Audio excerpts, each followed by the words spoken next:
Hi. Um, the other day, I felt what I guess I would describe as crippling shame, um, and like a tremendous guilt. And I went to the beach and I started sort of digging a hole in the sand, like an invalid almost. Um, and I kind of saw.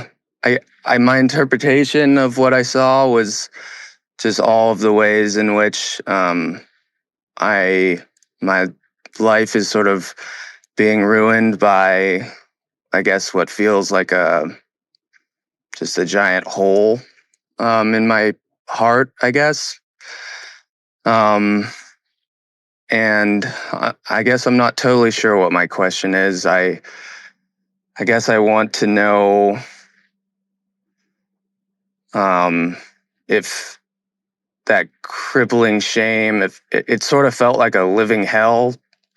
Um, and I guess I just wanted to know if that feeling was some version of the truth. I think what oftentimes happens, I think every human being lives in their own version of hell.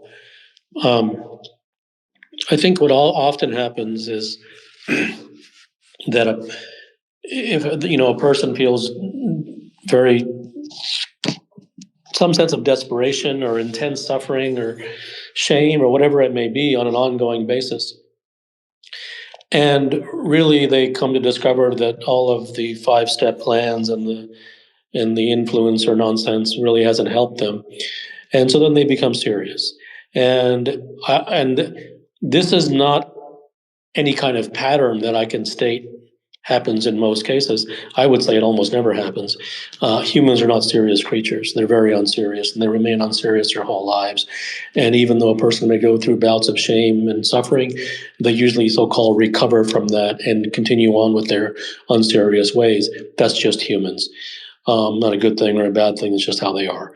But if someone, and it's different for everybody, but if for a given individual, depending upon where they are on their journey of life, they go through intense shame, intense suffering, and pain, and emotional turmoil, and it gets to the point oftentimes where it just becomes difficult to bear, and then sometimes they become serious, and they become serious in the sense that I really need to stop living my life according to fantasies and look towards reality, not because reality is some wonderful glee which make me kick my heels in the air, but because living according to fantasy and according to the way things are not, and according to what society and the experts have always told me, that I can't do that anymore.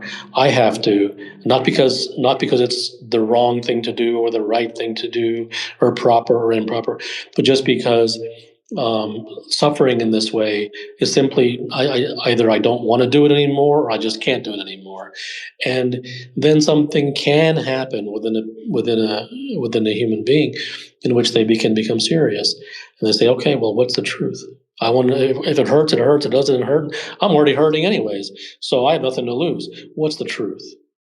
And whether that does happen to you or doesn't happen to you, I cannot predict.